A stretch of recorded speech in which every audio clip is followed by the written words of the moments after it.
मैंने छत्तीसगढ़ में एक ऑब्जर्वेशन देखा कि आपको पता होगा कि छत्तीसगढ़ में धान यानी पैडी की बहुत ज़्यादा उत्पादन होता है।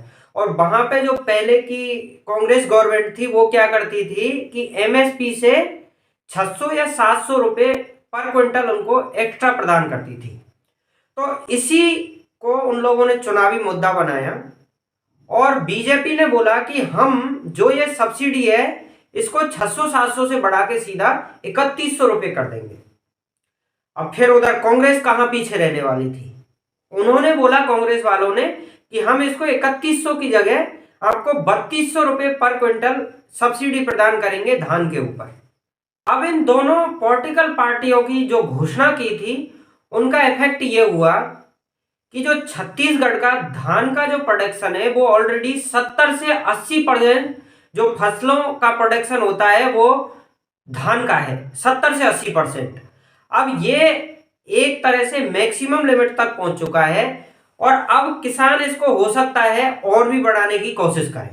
तो अब इसका मैं एक चीज आपको पहले क्लियर कर देता हूं कि मैं सब्सिडी देने के खिलाफ नहीं हूं, मैं जो समस्या उत्पन्न हो रही है उससे आपको अवगत कराना चाह रहा हूं कि आप आखिर कब तक एक तरह से सब्सिडी देते रहोगे, डायरेक्ट पैसा देते रहोगे।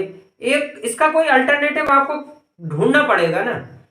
देखो अब इसका डायरेक्ट में आपको नुकसान गिनाता हूं कि आपने ये बात मैं भी मानता हूं या आप भी मानते हो कि ऐसा करने से किसान को फायदा होगा और किसान इससे एक तरह से सपोर्ट मिलेगा किसान। लेकिन इसका दूसरा पहलू भी ये है, जो छत्तीसगढ़ का जो इंफ्रास्ट्रक्चर पे जो जीडीपी का छत्तीसगढ़ जितना खर्च करता था उसका परसेंटेज ऑटोमेटिक कम हो गया।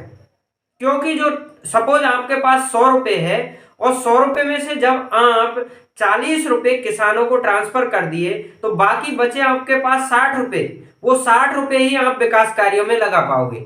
यदि आपके पास वो 60 रुपये की जगह 80 रुपये होते, 70 रुपये होते तो आप विकास कार्यों में ज्यादा लगा पाओगे। अब इसका मतलब आप ये मत निकाल लो कि मैं किसानों को जो सब्सिडी दी जा रही है धान पे उसका विरोध कर रहा हूं। उसका विरोध मैं एकदम नहीं कर रहा हूं, ऐसा करना चाहिए, बल्कि मेरा मानना है कि इसका तरीका दूसरा होना चाहिए कि आप जो डायरेक्ट इनको पैसा दे रहे हो किसानों को, मैं भी एक किसान परिवार से आता हूं, लेकिन मैं इस चीज को इसलिए बोल रहा हूं क्योंकि आप डायरेक्ट पैसा ट्रांसफर करोगे, डायरेक्ट पैसा दे दिया, लेकिन ये अल्टीमेट फाइनल सॉल्यूशन नहीं है। तो इसके लिए हमको करना क्या चाहिए, अब क्वेश्चन आपके दिमाग में ये आएगा। तो इसका एक तरीका है कि सरकार को इंश्योरेंस, खेती का जो कृषि का इंश्योरेंस है उस पर ज्यादा से ज्यादा एक तरह से सपोर्ट करना चाहिए, किसानों को इंश्योरेंस ज्यादा से ज्यादा प्रोवाइड करना चाहिए। मान लो बाढ़ की वजह से या सूखे की वजह से किसान की फसल डैमेज हो जाती है, तो अब एक चीज बताओ कि आप डायरेक्ट बेनिफिट में उनको बोल रहे हो कि आप 1 क्विंटल धान लेके आओगे, 3200 रुपये हम उनको एक्स्ट्रा देंगे। अब एक चीज बताओ कि जब बाढ़ आ गई या सूखा हो गया तो किसान का तो वो 1 क्विंटल धान उत्पन्न नहीं हुआ।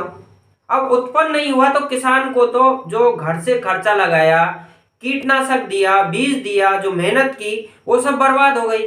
अब इसकी जगह अगर आप इंश्योरेंस पॉलिसी किसानों के लिए लागू करके रखते तो किसान का जो नुकसान था, चाहे उसके पास 1 केजी धान पैदा नहीं हुआ, लेकिन वो इंश्योरेंस पॉलिसी से वो किसान को एक मिनिमम अमाउंट प्राप्त हो जाता, तो उसका जो खर्चा है, उसकी जो मेहनत है वो निकल सकती थी। तो ये एक अल्टरनेट सॉल्यूशन हो सकता था।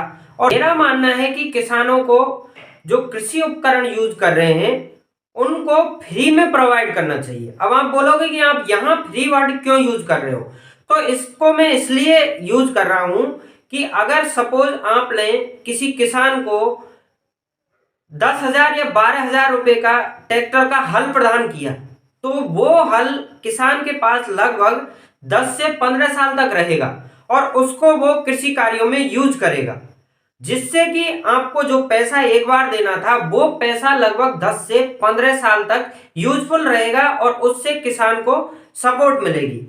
और जो तीसरा तरीका है जिसको कि मैं सबसे कारगर मानता हूं वो ये है कि सरकार को ऐसी योजनाएं लानी चाहिए जिससे कि जो वर्क फोर्स है, किसान है, वो कृषि से इंडस्ट्री की तरफ शिफ्ट कर सके। अब आप